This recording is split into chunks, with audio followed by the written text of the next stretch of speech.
Welcome to the Everyone's a Critic movie review podcast. I'm your co-host, Bob Zerl. With me, as always, is professional film critic Sean Patrick and Jeff Lasseter. Visit us at ihatecritics.net, Everyone's a Critic podcast.com. We're on Facebook, Twitter, Instagram. Our handle is CriticsPod. Listen to us at Apple Podcasts, Google Podcasts, Spotify, Stitcher, Alexa, all your podcatchers. If you could go to Apple Podcasts, though, and subscribe to the show, rate and review the show. We'll read your reviews on the air. And then head over to patreon.com/criticspod. It's the best way to help support the podcast. I can't talk today. And we have bonus episodes there. There's a Friday the 13th commentary track Sean and Jeff did, and a lot more. And then TeePublic, ihatecritics.net. Click on the TeePublic link on the right-hand side or search Critics Pod at TeePublic. Sean, where can people read your reviews? You can find me at vocal.media, which is the home of geeks.media and horror.media, where most of my stuff is. And, of course, the older reviews you can find on the archive blog. It's seanatthemovies.blogspot.com. And, Jeff, where can people get your art? All my stuff is at jefflasseter.com. There's links to my Etsy, which I just dumped a bunch of stuff on this weekend. I'm in the process of adding some more prints that are left over from Golden Con. So, yeah, jefflasseter.com. Excellent. Is there anything we need to talk about before we get on to our movies this week? Is there a Star Wars thing, Jeff? I think you might have a Star Wars thing. Well, since Bob is giving me the go-ahead here, this weekend was Star Wars Celebration in London, and they announced 3 new Star Wars movies. The first one is going to... Now, granted, everybody's going to be like, well, they announced a bunch of movies, and they're not happening. Some of them are still happening. Some of them might... I don't know. However, James Mangold is going to direct a movie about... the origins of the Jedi. It'll take place 25,000 years before the Skywalker saga. Although I'm sure they'll figure out a way to get Darth Vader in there somehow. Then Dave Filoni, who is either the savior or the murderer of the Star Wars franchise, depending on how you felt about last week's episode of The Mandalorian. He's making a film about the escalating war between the Imperial Remnant and the New Republic, which will, kind of set up the sequel trilogy that everybody loves so much. And then that's kind of in the Mandalorian timeline. So, I'm sure we'll see a bunch more characters from the Clone Wars because that's Dave Filoni's thing. And then favorite news. Bob, wake up. Oh, Bob. My favorite news of the week from Star Wars Celebration is that Charmin Obaid-Chinois is filming a movie with Daisy Ridley returning as Rey, and she will be it'll be about the new Jedi Order that she's helping to usher in. So, but who's she gonna fall in love with? Oh my God. I hope she falls in love with like a trans lesbian. Well, it better not be Lizzo or Jack Black, because they're not nerd enough to be in Star Wars. That's an actual conversation that happened on Twitter today, Bob. Jesus Christ. With who? Some guy was complaining because I guess Jack Black and Lizzo are on an episode of The Mandalorian or something. People were very upset. They're not nerds. They're not nerd enough to be on Star Wars. Yeah, Jack Black, notable jock. Jack Black. Yeah. Jack Black's a huge Star Wars fan. He has like a gonk droid or something in his house that he showed off during lockdowns. And Lizzo, she just told a story about how she would sit and watch Star Wars every weekend with her dad. I mean, she loves Star Wars. You know what? If you don't like it, matter. Yeah, watch something else. Go not be a Star Wars fan. It's too woke Tucker for Carlson. You. Yeah, do that. Jizz all over your Trump videos or something. I hate that Star Wars has to be the thing that aligns with me politically. I don't want to be with all those people shooting their Bud Light cans. Anyway, I'll be brief, but I was the only one who got to see the biggest movie of the weekend, the Super Mario Brothers. And $146 million at the box office. And Jesus. I saw a bunch of headlines about how it only did that because it was an anti-woke movie. And it wasn't from the left that was saying it. It was conservative going, this is what you need to do. You need to be anti-woke and you'll be more successful. I didn't watch this movie and think, oh my God, this is so politically incorrect. I just watched a stupid movie about a video game from when I was a kid. So anti-woke, did Chris Pratt drop a lot of N-bombs and that kind of thing? He just played a white Italian from Brooklyn. Yeah. They didn't sacrifice a trans person on top of a pile of Bud Light cans or something? Nope. I mean, it was literally the video game. They have to basically, I guess, if anything, it was pretty woke because Princess was like the star. Princess Peach, she was the true superhero the entire time. But whatever. But basically, Bowser's going to go around and try to kill all the different worlds. And Mario lives in Brooklyn at a failed plumbing company. And he falls down a green tube, ends up in Princess Peach's world, the mushroom world. And Luigi ends up on Bowser's world. And from there, it's just the video games. They go to Donkey Kong's world. You basically relive that video game. You go relive the first Mario Brothers. End up coming back to New York. I mean, it was pretty. If you were a fan of the original few Mario Brothers games, maybe even the more recent ones that I haven't played in 20 years, it was fun. You got to see the Mike Tyson's Punch Out. They go to a restaurant. You can see Glass Joe, picture of him on the wall. All these little tiny, just throwbacks to that time. I'm not a huge video game person, but every time something happened, my son would go ape shit, along with 4 or 5 other people in the theater, and they were doing it at the same time, and they were saying the same things very loud. Yeah. So they really enjoyed it. Well, that's good. Do you want me to spoil it? How it ends?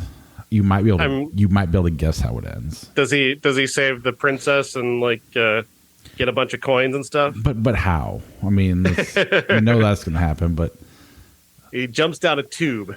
Or he hits his head on something and he grows big. Kind of. I mean, it's pretty obvious what it is once you get going. I mean, they give it away right out of the gate. And Jack Black's Bowser is just, all he wants to do is marry the princess. He doesn't want to kill her.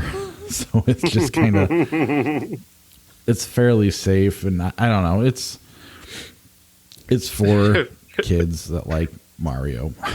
So wait, is Bowser oh God, I forgot the term now. Is he one of those incels? Incel Bowser. Every guy gets the girl they want, whether she wants them or not. Not quite, but it definitely flirts in that world. I actually know why this movie is anti-woke. The reason that Mario's plumbing business failed is because it was so innovative that the government had to stop him and stepped in and prevented him from being successful. So he had to go off to this other world and become successful there, where John Galt helped him become the greatest plumber of all time. I can Sorry, was that a too deep cut Ayn Rand for you? You clearly read those books. No, I saw a shitty movie. Gotcha. Was Mario one of Trump's contractors and he never got paid? That's why he went out of business. He does. He ends up in the main world, the main mushroom world or whatever, because he's trying to save Brooklyn because it's underwater. I don't know if that's because of Trump or not. They didn't go into that, but yeah, he was a failed plumber largely because he quit his job to go solo, and his dad told him he'd never amount to anything, and then he goes and saves Brooklyn at the end. I don't know. It's fine. I enjoyed it. My son really enjoyed it. Then when you start reading headlines about how it's anti-woke, that was a bummer. And I think it's kind of bullshit personally. But it is what it is. All right. Let's move on to Air. Air. You think I can't bring politics to everything? Just wait. Air stars Matt Damon as a famous basketball guru who works for Nike in the 80s, and he wants to sign Michael Jordan to Nike, which is not something that anybody would expect to happen, because at the time Nike was definitely running third in terms of the world of basketball. They were not getting the top picks in the NBA draft. Converse and Adidas were 1 and 2 in the world, kind of dividing up all the biggest stars. Damon's character, however, who becomes just obsessed with getting Michael Jordan. So he starts to do things that are kind of outside the norm of the shoe advertising business. He goes to Michael Jordan's mom, Dolores, played by Viola Davis, and tries to get her on board, kind of impresses himself on her, and they have a good banter, which is a terrific scene. Damon and Viola Davis are terrific together. And the movie is paced brilliantly. Ben Affleck directed this. He's a tremendous director, and he's really phenomenal at pacing and his choices of scenes and how to get the most out of scenes that are just mostly dialogue. He's got a great eye for eye-catching settings and keeping you involved, with really great characters. If there's anything holding me back about this, is the idea that Nike was already $1 billion company. And they're talking about how they don't have enough money to sign Michael Jordan. They had plenty of money to sign Michael Jordan. Like they had $1 billion in the bank. All they had to do was talk to the corporate guys and move the money over if they wanted to. But to frame this as the underdog story that they want to tell, and it's kind of impressive that they're able to do it, they have to tell the story that way, that they didn't have the money and that they didn't have the prestige enough to do it. And it is a great story, but when you break it down, the movie keeps kind of folding in on itself to address all of the concerns that you might have and try and put those to rest. It's like it's much like a biopic that has to adhere to the person who's still alive and make them look good. So you have a character like Jason Bateman's character, who's the marketing guru for Nike, has to say in a monologue that he's kind of conflicted about the idea that they make all their shoes in South Korea and Vietnam, and how that doesn't square with him giving a pair to his daughter every weekend when he sees her. And then the monologue becomes more about him being unable to see his daughter. But hey, we mentioned that thing about making the shoes overseas. We mentioned that. It's okay. That's okay. We can move on now. The idea that we're just going to brush away the issues that Nike has as a kind of a greedy corporation and stay, the big ending title scene is like, Phil Knight gave away $2 million in charity, $200 million in charity over the years. But of course, he still makes his shoes. He's still got 8-year-olds in Vietnam sewing Nikes. I mean, it just coming soon to a United States near you. Exactly. I'm impressed.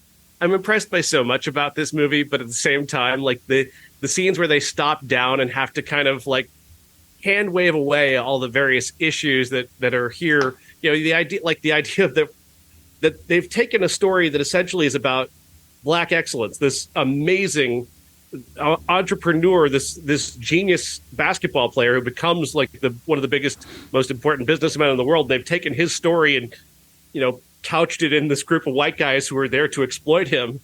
And then they kind of hand wave that away by saying, well, that's what we do. Like, you have to square those things in your head. And I struggled with that a lot, trying to love this movie, because I think in many ways it's such a good movie. It's such a great, the way he frames it as an underdog story and makes you kind of buy into the idea that it's an underdog story is a really great trick that Ben Affleck has pulled. And everybody in the movie is acting their asses off. They're fantastic. But I couldn't get past those nagging notions of, the things that they're trying to they distract you from, the magic trick that they're trying to pull. I kept looking at the other hand to see what it was doing, And in the end, I like this movie, but I have a lot of reservations about this movie. Jeff, do you want to go next? Sure. I actually really, really enjoyed this, and I don't give a shit about sports. Like, from my perspective, this was a biopic of a marketing campaign.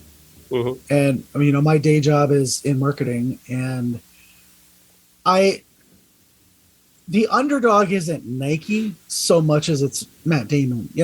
He's the underdog because he's about to lose everything, but he likes to gamble. So he's going to gamble all of everything that they're willing to give. It's, if you look at it, like, they have a marketing budget. Within that budget, they can, endorse these 3 players, etc. I know all about that. So that, to me, wasn't like, oh, it's $1 billion company, just move the money over.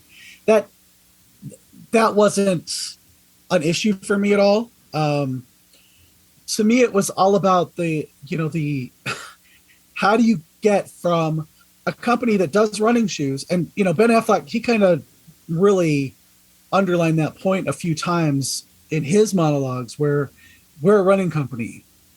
Basketball, we're not going to get basketball. It's not a thing. He's a runner, so that's where his focus is. When I was in like 6th grade, everybody wanted a pair of Nikes. It was just, that's what everybody wanted. And that's where my disbelief was like, oh, I remember everybody wanting Nikes. Nobody wanted Adidas when I was in the 6th grade or 7th grade. When I got my first pair of Jordans, I got the black and red ones, and my brother got the red, white, and black ones. I just thought I was like the coolest thing in the world. I mean, I was, but I just thought I was. It to me, this was not just an underdog story, but how are these dumb middle-aged white guys going to pull off what we all know they did pull off? How are they going to do that? And I like that kind of, we know how something's going to end, but it's about getting there. And that's what this movie was. It was about the journey as opposed to the destination. I'm in the middle of a thing at work right now where we're doing this giant event, and I'm sitting there. I'm Matt Damon going, I don't know. I believe in it, but I don't know if it's going to work. And, I'm also Jason Bateman going, no, it's not going to happen. It's not going to happen. Hopefully it'll happen. So I could relate to it in that, in that sense. But I don't care. I never cared about Michael Jordan. I liked the shoes. I liked, I loved one of my favorite things about the movie is that they actually tell you why "Just Do It" is their slogan. And I had just heard that story on My Favorite Murder, and I was like, I can't believe they actually put this in the movie, and they did. So, yeah, I'm with you, Jeff. I loved it a lot too, and I think a lot of the stuff that Sean brings up is more. I think it's the fact that Ben Affleck's aware of all the problems with Nike and the fact that it's all a bunch of white guys. And so he goes out of his way to address certain things that if he just left alone, you might not think about it, or maybe you do, but it's not it's not what this movie's about. So maybe that, I think if anything, that would be the flaw, but I didn't really think about those things too much other than when they brought it up. But similar to Jeff, it's like I've been in these situations, and in my company, I know who's this guy and who's that guy and which one am I, and it's just that just made it fascinating for me. And Jeff's right; I don't care if you're $1 billion company; they don't move budgets around very often, and he's right. It really is about it's about Matt Damon's character and trying to make this happen. And the other part is, for me, I'm the youngest one on the show, not by a whole lot, but still enough that this timeline kind of matters. Michael Jordan was already Michael Jordan. Air Jordans were already a big thing before I can really remember. I wasn't around prior to that. I didn't know Nike was just a running shoe. Nike was always the main shoe. Adidas had already kind of, the Run DMC thing had come and gone. It was still there, I guess, but it wasn't what it was. They were more of a soccer shoe at that point. And Converse, Slash started wearing, and they weren't really a basketball shoe anymore. I don't even know how anybody could ever play basketball in Converse. But it just, if they don't do this, yes, Michael Jordan still becomes Michael Jordan, but this played a role in that. I mean, it really did. He became more than Michael Jordan when this started happening. And that's pretty, Converse wasn't offering that up. Adidas wasn't offering that up. And that it is a pretty neat story. So And even, what did you guys think of all the nostalgia? Was it annoying you, or did you like it? My wife hated that part of it. She hated the constant montages over the 80s. I mean, some of that is a little overbearing. I liked the needle drops. I enjoyed just about every one of the needle drops in the movie. I thought that was pretty great. Every song choice was pretty strong. I loved anytime I can hear "Big Country" in a movie. I get happy. That movie's that's a fun song. That even but even, what they do, Cyndi Lauper's "Time After Time" impressively. Like I think this is as purely as a movie, it's very, very good. I'm bringing a lot to it because again, I think aspects of it, the way they try and address those things, the hand waving and the kind of the kneeling down to Nike nags at me, and that's going to hold me back from loving this movie perhaps as much as you guys do. And I found Bateman's monologue to be awkward, and especially the way it just he brings it up and then he diverges from that completely just to say we'd mentioned it. I thought that was deeply awkward. Chris Tucker's aspects are deeply awkward at times where he's trying to bring the racial aspect to it, but also like, hey, we brought up the race. Now we can move on. Like that stuff is going to nag at me and hold me back from loving it. But I think as a film, like Affleck, is an incredible director. And in many ways, this is an incredible movie. I do have to say too, one of the characters was the first celebrity I ever met, and that was George Raveling. He came to my school when he was the head coach of Iowa basketball. I was just like, got to talk to him for a minute, and blah blah blah. And he told me I should play football. And I was like, "Girl, you have no idea." I didn't say it like that. That would have been great. Yeah, no, I didn't mind the nostalgia stuff. I thought it was fun, and I mean, it's not Glengarry Glen Ross, which is, I think, kind of what I wanted it to be. But once I let that go, I really liked it for what it was, and I don't dispute what Sean's saying. That stuff's definitely there, but I think that's more on Affleck than it is them. Even I don't think they realize they're bowing down to Nike with what they're doing. I think they feel like they're challenging them, and it gets a little distracting because they're not. But I didn't really notice it till Sean starts bringing it up now, and it still doesn't really take me from it. You also throw into the fact that I was a big Michael Jordan fan. I go to bed still for the last couple years watching The Last Dance because it's just easy to fall asleep to. I only watch shows for the podcast, movies for this podcast, and then that. Or maybe some throwaway shit like South Park or Impractical Jokers. I can't handle TV right now. It's just I don't have the patience for it, and so I don't know. It just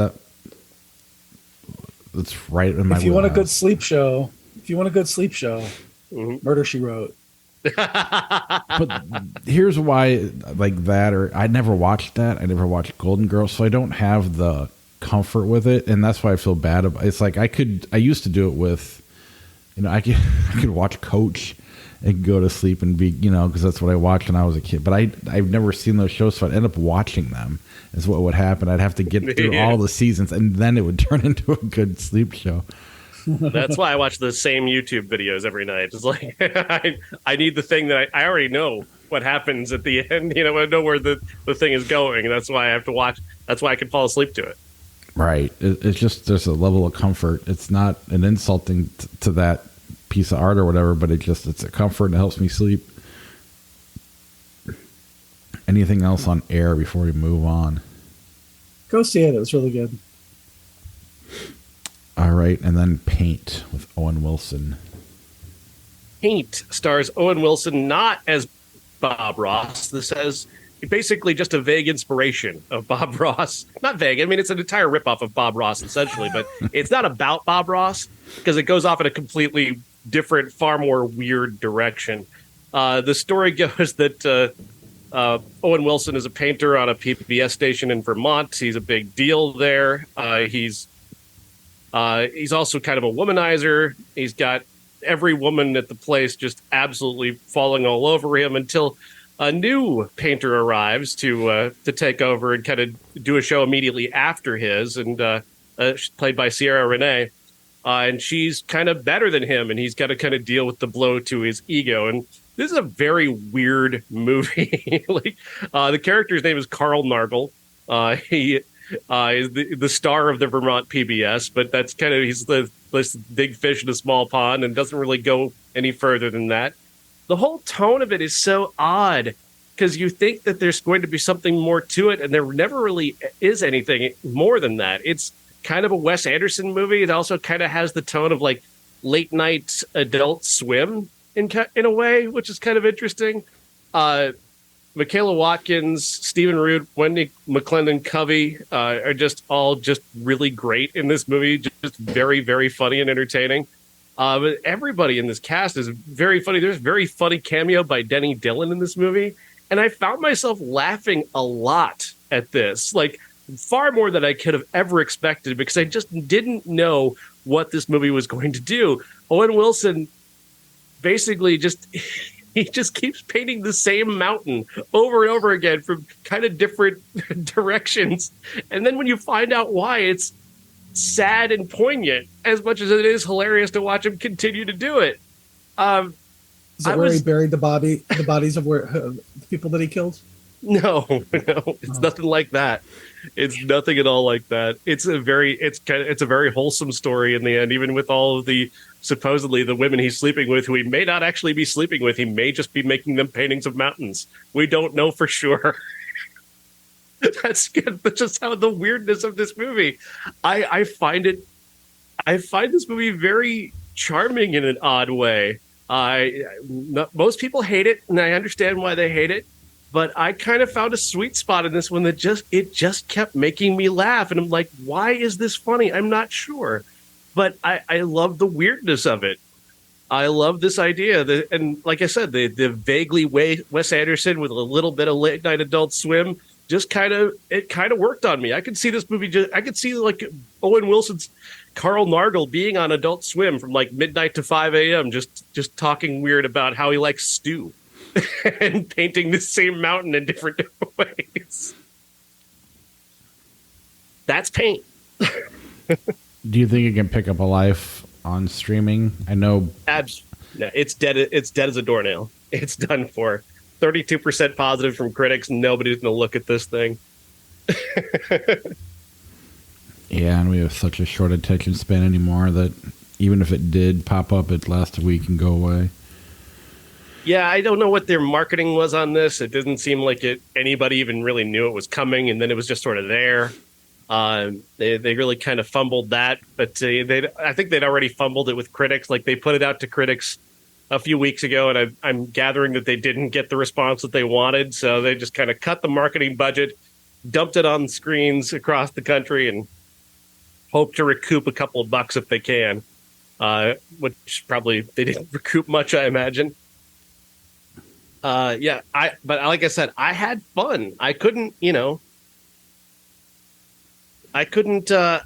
just found myself laughing again and again and again at how weird this movie is.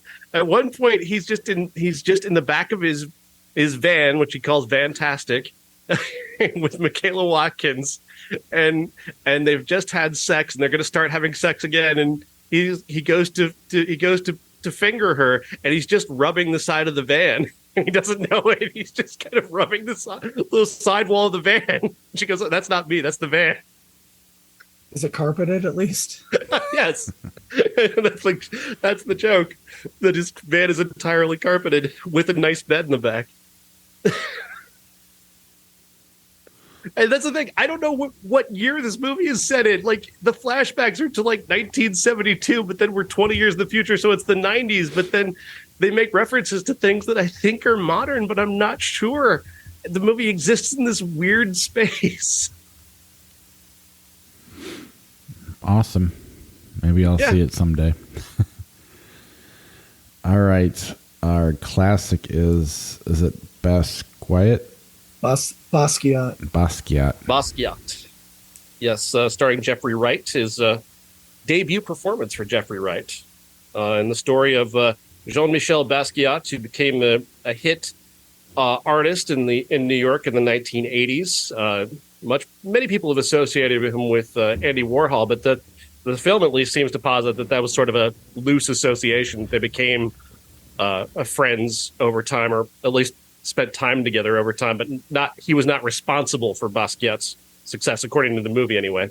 It's directed by Julian Schnabel, who I think is a tremendous director, who brings a lot of unique, interesting touches, ideas visually to the story, and he directs with a good deal of energy and artistry, but I don't know if he necessarily got to the heart of why people care about Jean Michel Basquiat. I didn't really get a great sense of why he was as successful as he was. But I don't really understand the New York art world in the 80s. That's for Jeff to talk about and expand upon. I thought the movie was good. Because I think Julian Schnabel is a good director, and I think Jeffrey Wright's a tremendous actor. Beyond that, I mean, I enjoyed what Claire Forlani was trying to do, the very put upon, girlfriend role that seems to exist in all of these movies. David Bowie was, doing, I think he must have known Warhol, so I'm guessing he's just kind of doing what he thinks Andy Warhol was when he was around him. It's weird, but it's David Bowie, so I was entertained. Beyond that, I think it's a good movie. Yeah, I'll go next, Jeff, because you'll probably be able to talk more about it than I can. For an hour. I'm kind of in the same boat with Sean. And even like the Bowie stuff kind of distracted me a little bit, took me out of it. And, as I'm reading up on him, it's weird. You hear the movie, you hear his name said over and over again. I can't say it out loud. It's frustrating. Say it with me, Bob. Basquiat. Basquiat. All right. I'll screw it up in about 5 minutes.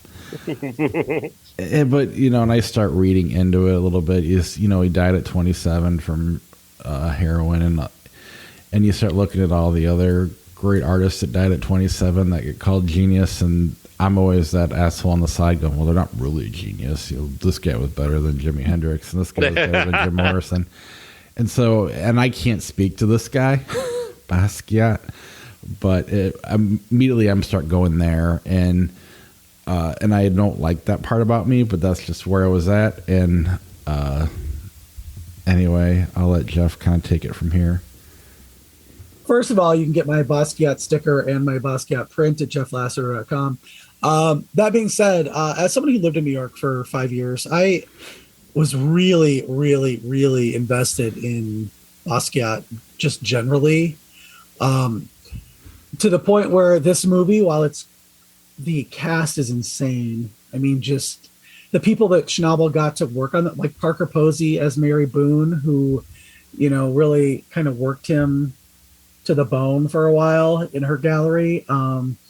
Just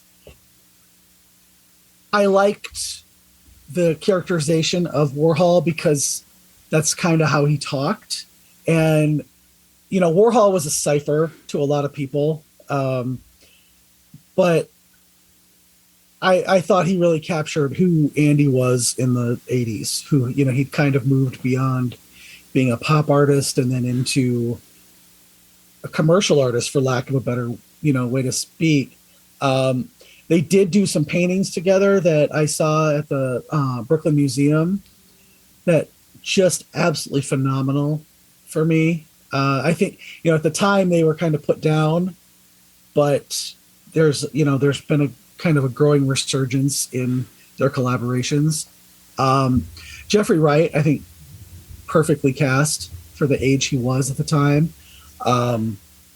If you want to see who Jean Michel really was, watch the movie Downtown 81, which was re-released a few years ago on DVD in a deluxe edition.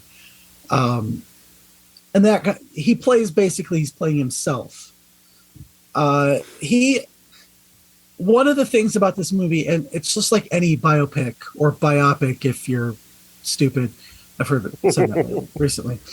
Any biopic has to condense characters down, and the fact that Basquiat in real life, the character that Claire Forlani is playing was kind of an amalgamation of a couple different characters, but Suzanne Maloof, I think her last name was.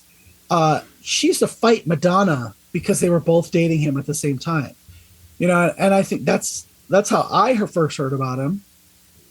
You know, and I was like, "Where's Madonna? Why don't you have Madonna in it?" The characterizations are pretty spot on, although, you know, the fact that they have to condense so much. This could have been 2 movies or 3 even. You know, if just he lived such a short time, but he did so much in that short time. I thought that, you know, Julian Schnabel's a really good director. To me, he's a better director than he is a painter.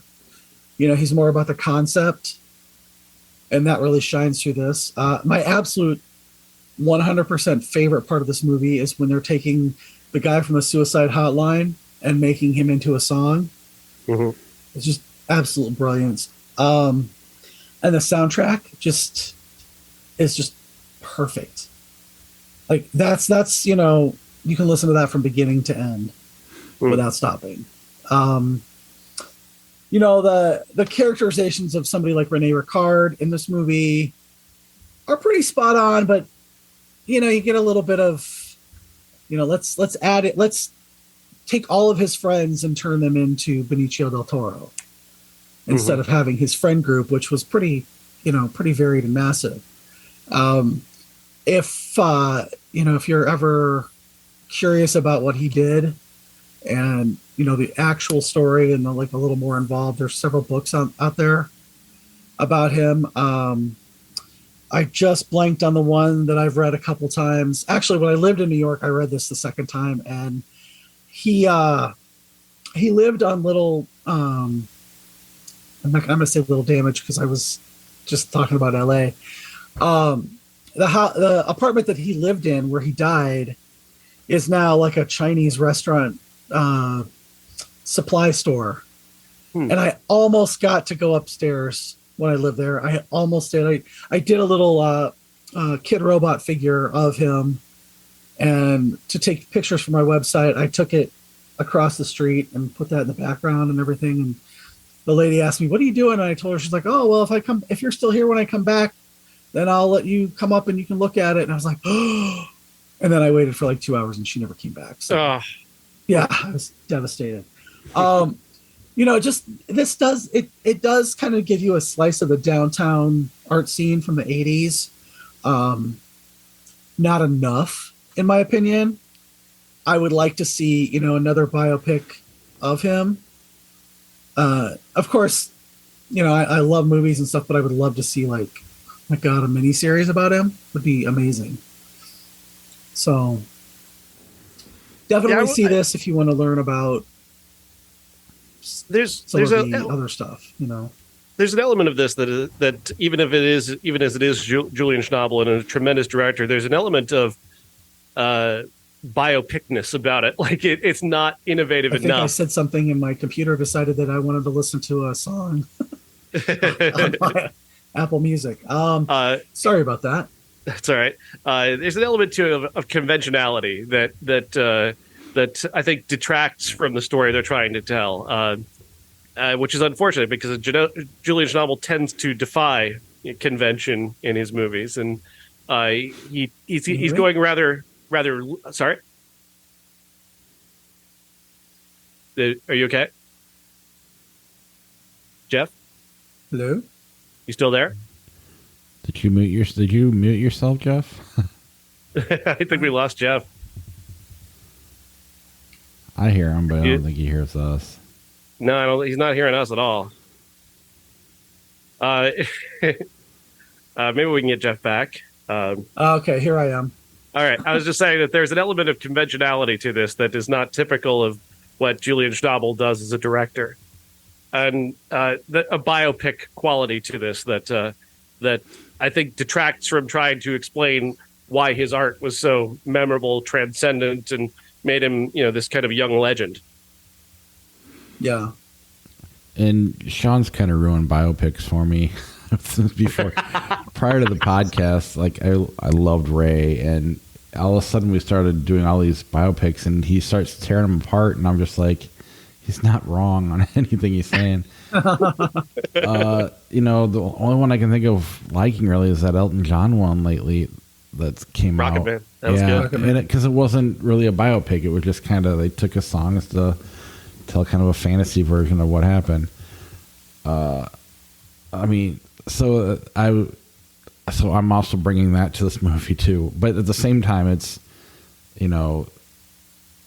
Miramax at that point in time was making phenomenal movies. The cast was insane.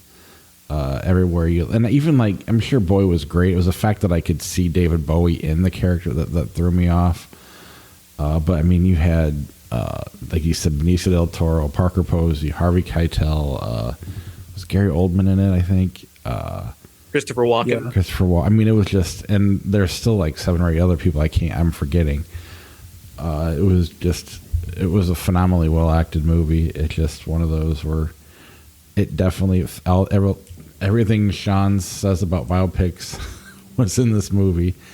And I don't know, just from being exhausted or what, I was definitely bringing bad habits that I have to this movie, which didn't really allow me to get into it.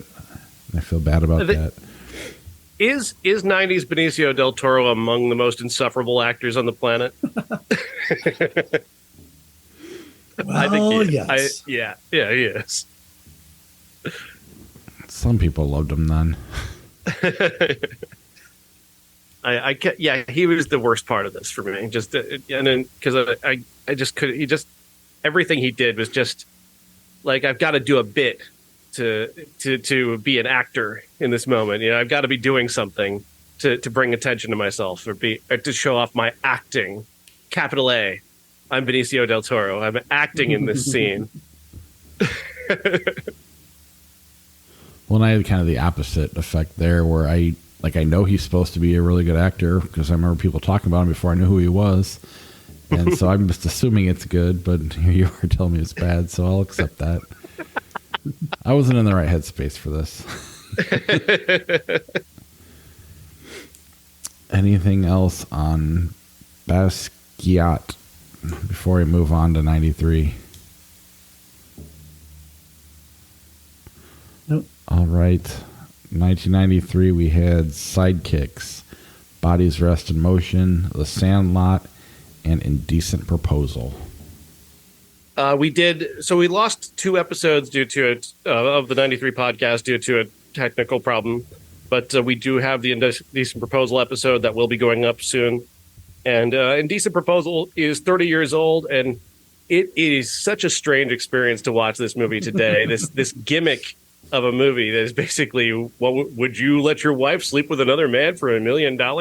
Is the simple gimmick of this. But at the heart of it is just this fragile male ego about, like, it's like dogs marking their territory, and their territory happens to be Demi Moore. Like, it's so gross. At one point, Robert Redford says to Woody Harrelson, I wouldn't part with her. Like, she's like a fucking car. Like, anytime he talks about her, he's talking about, like, he's addressing Woody Harrelson and not her. Like, well, are you going to let her do this? Or he's talking to her, and Woody Harrelson will try and, like, vaguely say, well, maybe you should ask her what she would like to do. But the movie just keeps doing that. Mostly this is directed by Adrian Lyne, and he just wants people to fuck. That's basically like, Adrian Lyne just wants to film people to fucking in, like, sunsets. Like, that's all he really wants to do. And he does that plenty. But Robert Redford's character is supposed to be, like, handsome and exciting. And he's like, no, he's just damaged, like, severely damaged human being. Like, he has no soul. Like, he had an experience when he was, like, 24 where he missed the chance to talk to a beautiful girl in a subway. And it's, like, rendered him heartless for the rest of his life, to the point where if somebody says no to him, it's like a fetish now that he has to have it. And so that's his whole point of pursuing Demi Moore. And then he convinces himself he's in love with her because the movie requires that. But the reality is that he doesn't care about her at all. He just wants the thing that said no to him, which I guess is a character trait. But the movie presents that, but is not about that. It's not questioning that perspective in any way. Instead, it's about, like, no, she's mine, back and forth, and she's just kind of there, like, you guys are assholes. Like, Like, I don't. Okay, fine. I'll go with one of you. Well, that's so sad. I mean, this so sad. To me, this movie is nothing more than a marketing campaign because all for several years was would you or wouldn't you? It wasn't even the movie asked that, but so did every interview that anybody would talk about it, they'd go out on the streets and ask people, would you let your wife do this? No one's asking the wife. They're just asking the husband, would you let your wife sleep with another man for $1 million? Not, would you do this for $1 million? Would you fuck Robert Redford for $1 million, Bob? Yes. Absolutely. Probably for $100,000. Now. Sex work is work. That's all I'm saying. You pay off my car and my credit card, and I'll fuck Robert Redford even now. Yeah. Like, if my girlfriend and I are presented this, I'm hopefully like, if she wants to say yes and I want to say yes, what's the problem with that? Well, I don't care. Do it. Yeah. And yes, I need it. We need $1 million. You know, we want to save our house. Yeah, let's do that. I like it. I so don't have the male ego thing where I'm like concerned he's going to be better at sex than me, which is like another plot point in this movie. Woody Harrelson is so desperately worried that Robert Redford has a magic dick that's going to take her away. Well, I mean, he has a better dick than me. Calm down, dude. Really? You have Demi Moore and Woody Harrelson at the height of their powers. Okay, they both look insanely good looking. You know, kind of the height of their popularity up until that point. And you put them in this music video without any good music in it. And, you know, do that misogynistic, well, will you let her? It's not up to me. You know, that is what really bugged me. I'm glad I didn't rent this movie. I actually was going to, and then I was like, wait a minute. I was at a used bookstore. I'm like, oh, I should look and see if they have it for cheap because there's only they have $2 DVDs. And I started to look at it, and then I found that they had the Robert Redford 4-pack, and that was one of them. And I'm like, wait, I already own this movie. And I came home, and I actually did still own this movie. And I started to watch it, and I was just like, oh, okay, I'm getting into it. You know, they're a happy couple, and I really didn't expect it to come up in the first half hour. And then the whole movie be about, you know, the misogynist asshole, and she was stupid because she just went with him, you know, like, oh, I'm just so impressed by the money, and, you know, I don't want to deal with the jealousy, so I might as well, instead of like working through my problems, I'm just going to go with the rich asshole who doesn't see me as anything but a commodity. But I think it was just, she just kind of gave up. More than anything, like that's not. Well, yeah, not like a romantic. Like she's like, he won't leave. He ruined her job. He's ruined her relation. Like, and he just won't leave. So, like, what choice do I have? You can call the police and say this man is harassing me, and then he'll pay off the police to say he's fine, because that's what rich guys do. Then you pull us sleeping with the enemy. Come quickly! I've just killed an intruder. That's basically the only option she would have is to fucking kill him. Yeah. Like, this movie is so stupid. Why doesn't it go there? You guys just made a better movie. She and Woody Harrelson have to cover up a body. That's a far better fucking movie. And Sleeping with the Enemy sucked too, so if you kind of combine these two and made it the best parts of both. God, I loved Sleeping with the Enemy when I was a kid. I was like, oh, come quickly, I've just killed it. Oh my God, that's the best, you know. And then I watch it now and I'm like, wow, this movie just is a whole movie leading up to that line. I just love how Zach and Mary talk about that movie and Zach and Yes. Oh. Yeah, Indecent Proposal kind of sucked. And it's just so out of date. Like that level of accident, like that level of moralizing is just so silly. And the judgmental attitude that we all have towards monogamy is I find very weird. Like, if you want to be monogamous, do that. That's for you. Do that. That's fine. Other people don't really care. And if you want to be monogamous, don't have sex with other people. Pretty simple. Right. I mean, they had a choice. They made a choice. Accept your choice, Woody Harrelson. Just accept it. Like, he's such a dumb character. Yeah, they are all dumb in this movie. They're really just. However, not as dumb as the characters in Bodies, Rest, and Motion. Tell me about that one because I've only heard of it. Oh God! So this was another one of those. 1993. I was like jerking off to Premiere magazine, not actually, but metaphorically, intellectually. And this was one that I had just moved back to the area from Denver, from college, where I could have probably seen it, and I couldn't find it anywhere. So I was really, oh my God, I got to wait till it comes out on video. And I was so excited. And I think I was so excited and had like read so much about it that I had to like it. And I tried watching it this weekend twice. And I was just like, God, Tim Roth, no wonder I don't like you now. Because this movie. Love Bridget Fonda. I love Bridget Fonda. And I will watch her do anything, even to this day. But just this movie was so boring and long. What's I watched it on. Well, is there a story? Kind of. He gets fired from his job, and then she's a waitress. Bridget Fonda's a waitress, and he's kind of taken up a little with Phoebe Cates, and they're all friends, and so they're moving in a couple days, and so then Bridget Fonda starts having long conversations with a house painter played by what's his face, Eric Stoltz, who is physically repellent to me. It's a lot of philosophizing about like being in your 20s and all this stuff. And she's got an attraction to him, and then he's attracted to Phoebe Cates, and they have a lot of talk. And then Tim Roth takes off, and he's driving, from Arizona to Montana, where they're going to live. And I gave up. Love nothing greater than 90s navel gazing. Isn't it the best? Oh my God. It was like if you took out all the charm and music of Singles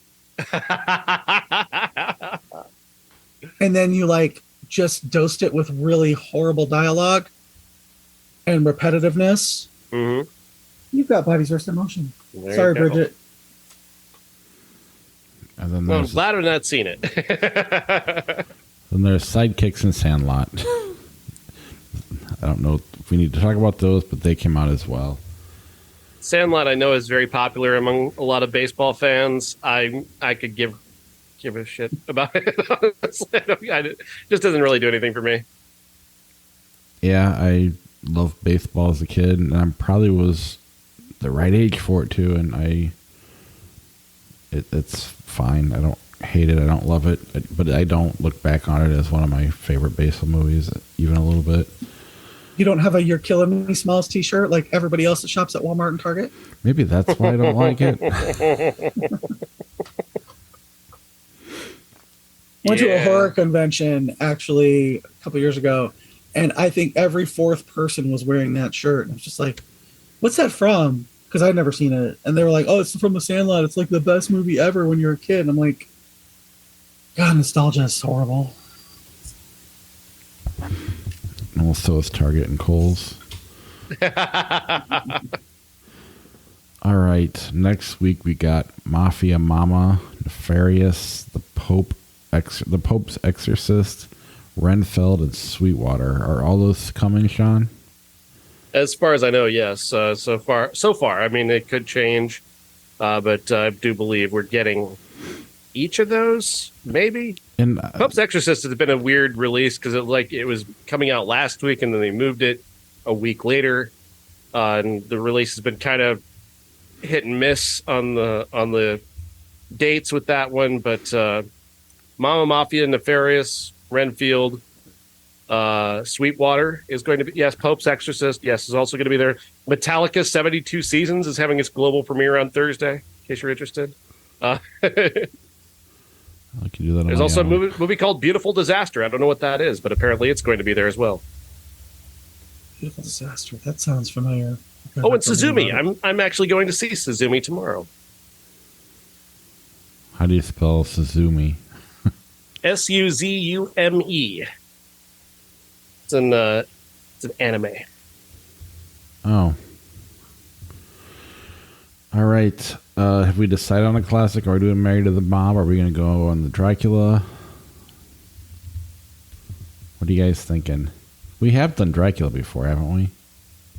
I was thinking Boris Karloff, or not Boris Karloff. The original, like 1931. Did we do that one? Yeah, Bela Lugosi. Bela Lugosi, I thought we did. Or maybe did we do was there one in the 60s? Yeah, there's been... We never did any of the Christopher Lee ones. We never did the Christopher Lee Draculas. Well, I was talking to Bob before you joined us, Sean, and I said that this is a direct sequel to the 1931 movie. And since if you've done it, it's been years, and I wasn't on the show, I'm more than happy to do it. Let's do it. Yeah, all right. So Dracula, 1931. And in 1993, Benny and Joon, Boiling Point, and Wide Sargasso Sea. I don't know what that is. Yeah, I don't either. It's it didn't look very interesting when we were trying to decide what to do for the 93 podcast, but we settled on Betty and Joon. Yeah. All right. Let's do a little bit of flick chart until I have to go pick my daughter up. If you guys are okay with that. That's fine. Yeah. If I can find where I put it.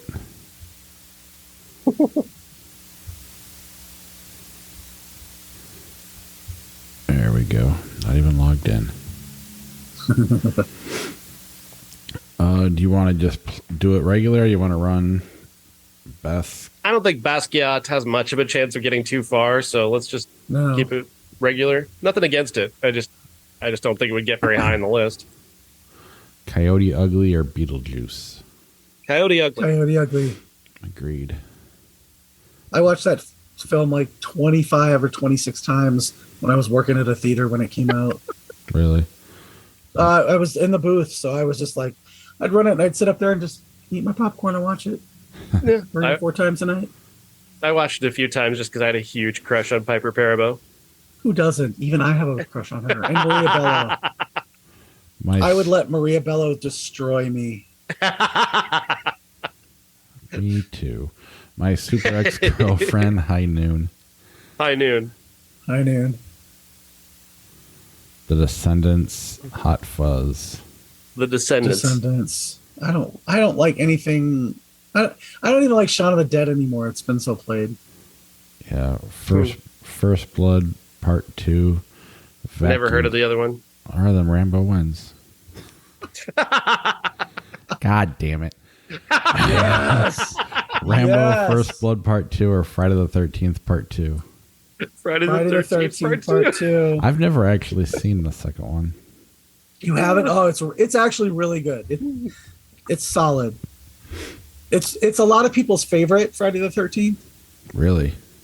Yeah, and my friend Lauren's in it, so you should see it. Someday.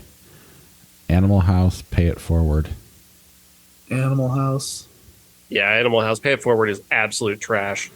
With Kevin Spacey. Even with Nicolas Cage, it wouldn't work. Superman To Die For. To Die For. Yeah, I really love Superman, though. The best Superman to date is Christopher Reeve. In the Absence, Moonrise Kingdom. Never heard of it. Argo, Moonrise Kingdom. That's tough. Because I really love Moonrise Kingdom a lot, but I also love Argo a lot. I love Moonrise. I'm going Moonrise. I'm going Argo. Did you say Argo, Jeff? Yeah. I love Argo, but like Moonrise is the one that's stayed with me since 2012. Danny Collins, Alien 3. What's Danny Collins? I don't remember Danny Collins. Transformers, Dark of the Moon, Alien 3. Alien 3. Alien 3. A bad Alien movie is still better than fucking Transformers. I unironically like Alien 3. I like David Fincher. I don't know. I didn't love Alien 3, but I'll just pretend. I'll pretend the version of Alien 3 I have in my head. Is the producer's cut. Yeah. It's like the producer's cut is really good. Even better than the director's cut. Night at the Museum, Battle of the Smithsonian, You Don't Mess with the Zohan. Good Lord. Just death. Can I vote for death? Night at the Museum, Ben Stiller over Adam Sandler.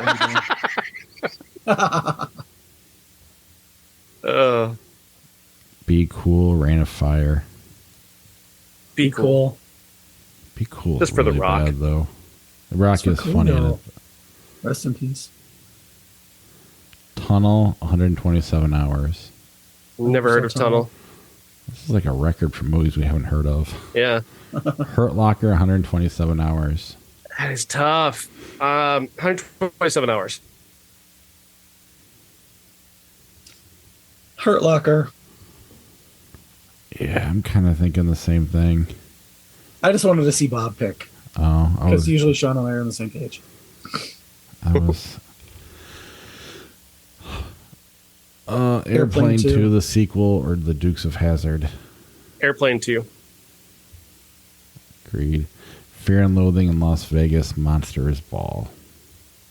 Monsters Ball. Yeah, I agree. Yeah. The Living Daylights, Paths of Glory. Paths of Glory. Yeah. Agreed. A Good Day to Die Hard or Jeepers Creepers. Jeepers Creepers.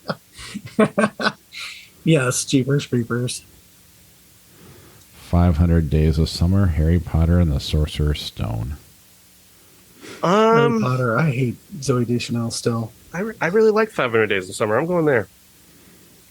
Could give two shits. I'll go 500 Days of Summer. The Wrestler, Ghost World. Man, that's tough. Oh, man. I don't know what to do with that one.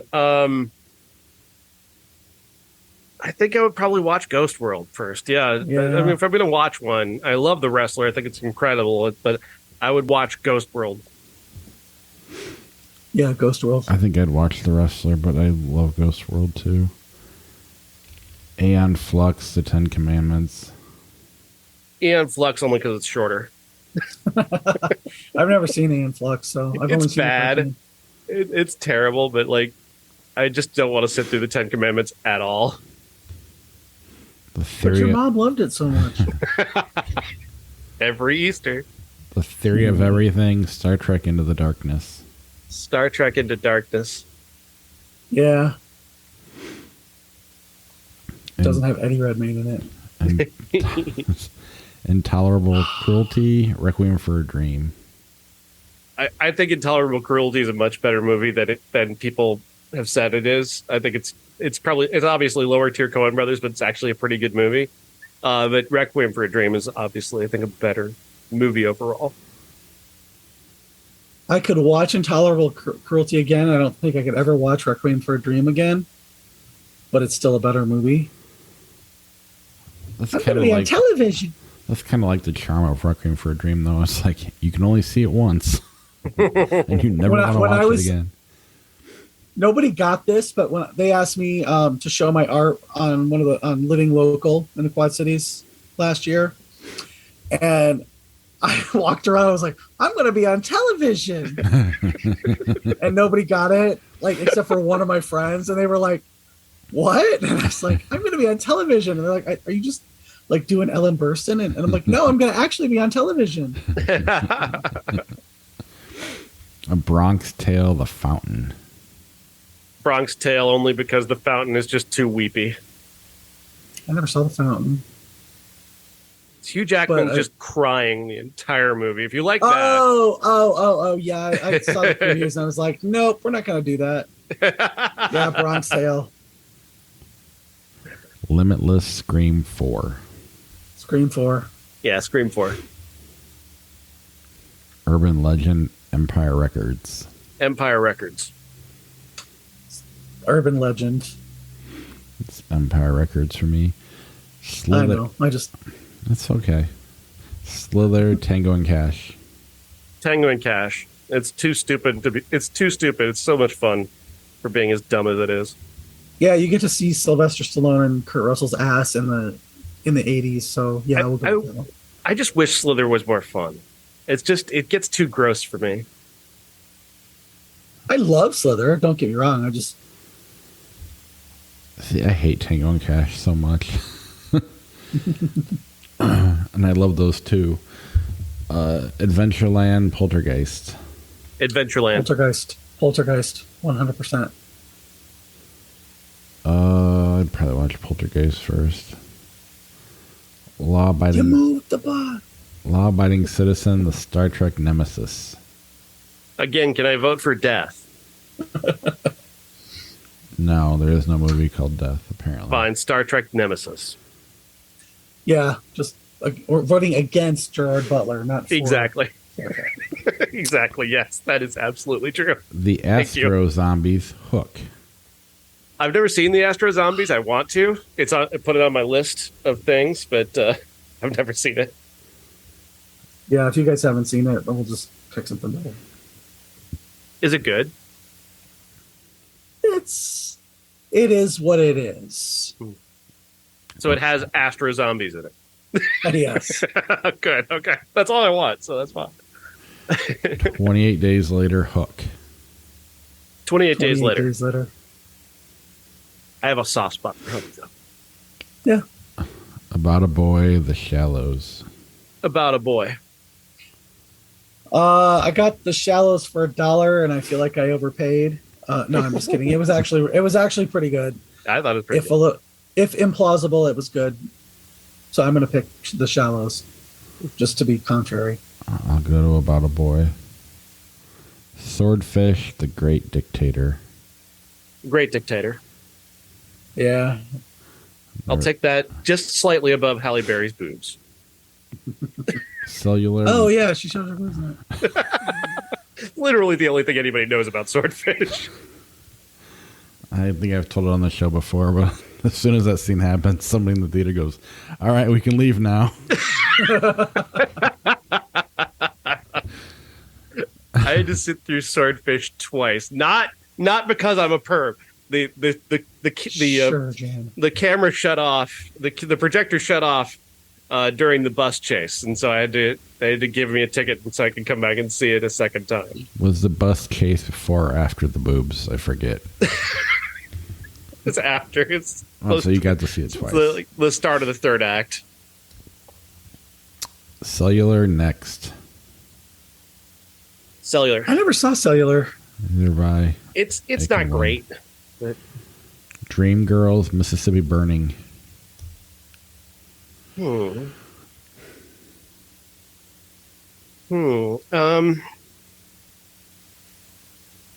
Mississippi Burning is a better movie. Yeah, the homo in me says Dreamgirls, but I would watch Mississippi Burning again. I'm not a Beyonce fan. What is wrong with you? 16 Blocks or Life of Brian? I've never seen 16 Blocks, and I haven't seen Life of Brian in 30 years. Yeah, it's fine. I don't think it matters. We can just blow them both off. Spy Kids 2, Eyes Wide Shut. Eyes Wide Shut. Are you sure? Wow, this one is really tough. Eyes Wide Shut. Nobody's home and I have dogs. They're going to bark the rest of the show. I apologize. Speed Racer, Swordfish. Speed Racer. Yeah.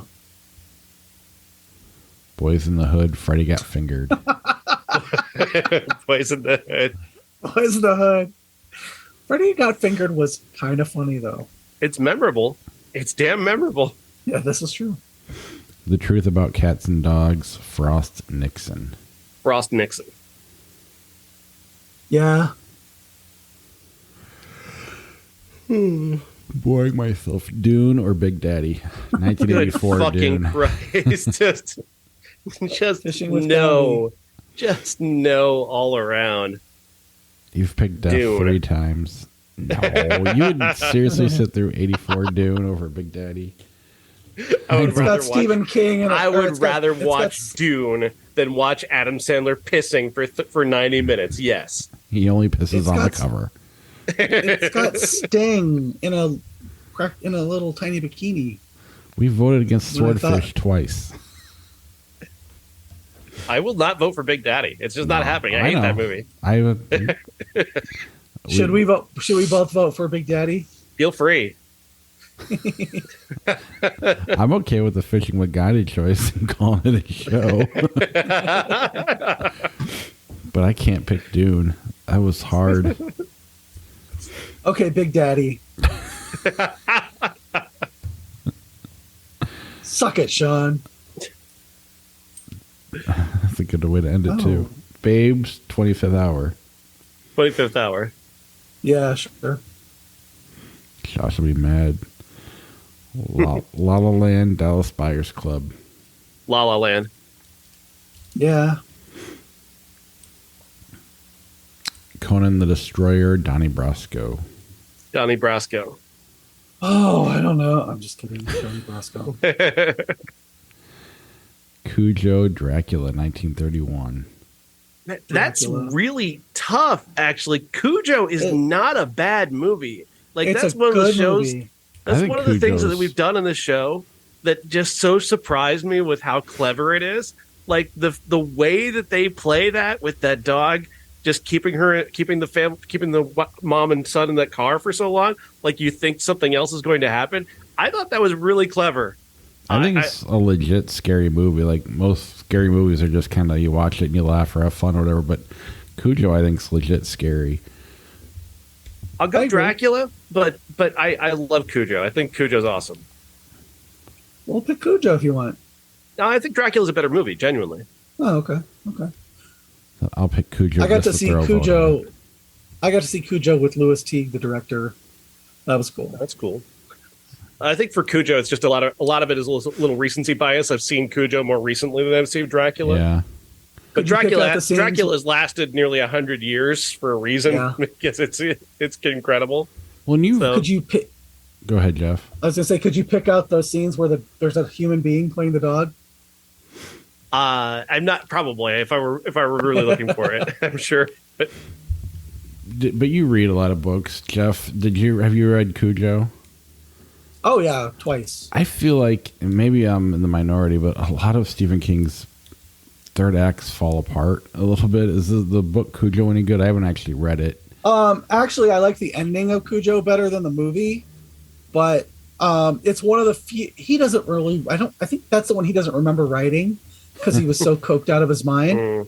yeah, And I think that's one of his better endings.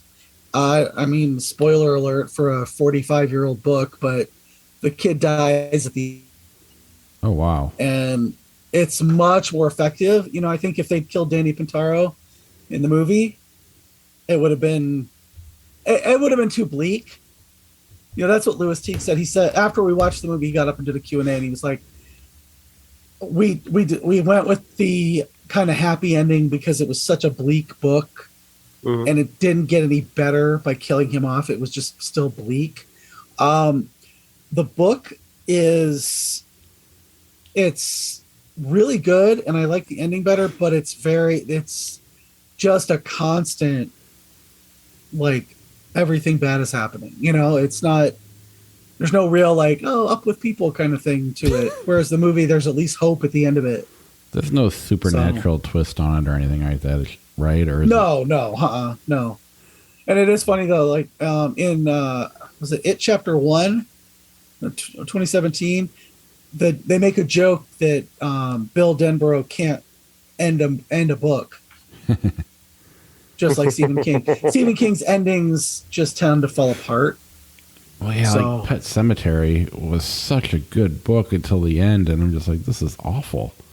And even it's just kind of like, really? That's how they get out of there?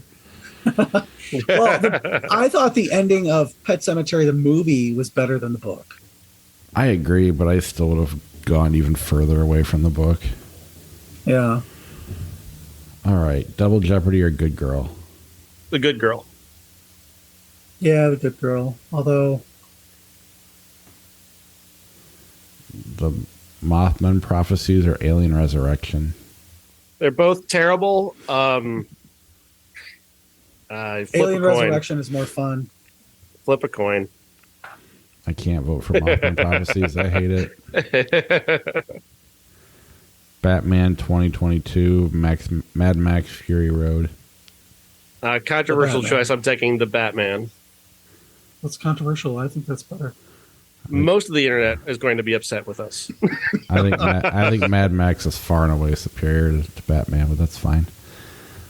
The Black Dahlia, Mary Shelley's Frankenstein. The Black Dahlia, incredible film. Is it? I've only ever put it on when I'm getting ready to go to bed, and it works. Falling asleep. I love it. I think it's fantastic. Last Action Hero, A Star Is Born. A Star Is Born. Boy, A Star Is Born. Although I'm looking forward to seeing Last Action Hero again in a couple months. 10 Cloverfield Lane, Lethal Weapon. 10 Cloverfield Lane. I love that movie. I hate to think about it a little bit, but I'm going Lethal Weapon. I can't. It's too ingrained in me. Jesus Christ. Taken or Rugrats. Can we be done now? Taken. Oh God! If one of the Rugrats had a specific set of skills. No, Taken. They have to get Chucky back from the daycare using a specific set of skills. I would rather watch Rugrats. and Bob could beat up the Rugrats, so it all plays. This is true. All right. Do you guys want to keep going? This is just Little Giants Raw Deal. Raw Deal. Yeah. I swear to God, Flick Shark's just fucking with us. Wonder Boys or Grown Ups? Wonder Boys. Wonderful film. Yeah.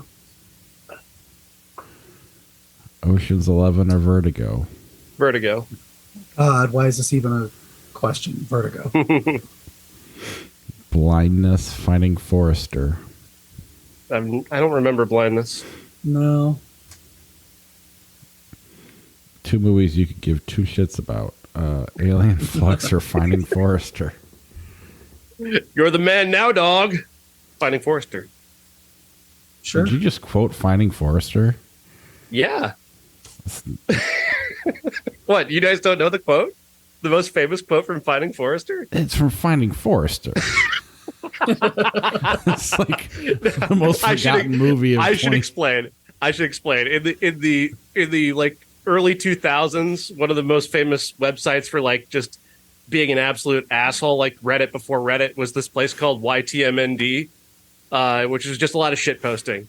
And YTMND literally means "you're the man now, dog." And it's just, they had one of the very first GIFs ever was just Sean Connery pointing at Rob Brown. "You're the man now, dog. You're the man," just over and over again. Just ironically appreciating it. So that's how I know it.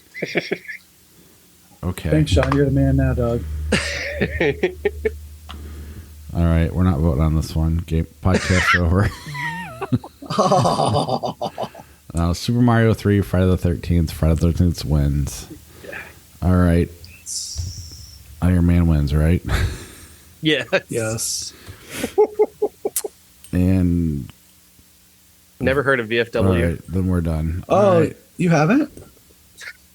Have you?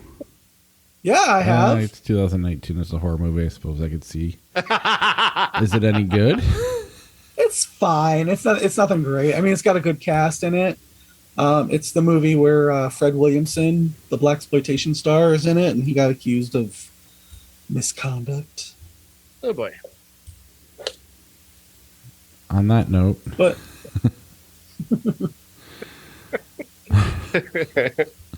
we will see you next week when we talk about 1 million movies that come out. Yeah, what the fuck, April? Come on. Right? There are too many movies. Minus one weekend. I don't know if it's coming here, but on my birthday, April 28th, allegedly they are re-releasing Return of the Jedi to theaters. Nice. So if they do, and it comes here, we're going to talk about it. Because that'll be the movie I see that weekend. I'm looking forward to Renfield. I want to see Nicolas Cage as Dracula. I'm excited. I was looking Just as long forward as- to it, but till the trailer started dropping. Yeah, as long as it's better than that first fucking trailer that I saw 40 times in front of 40 different movies. I think it'll be good. All right. Well, that's our show. We will see you next week. See ya. Bye.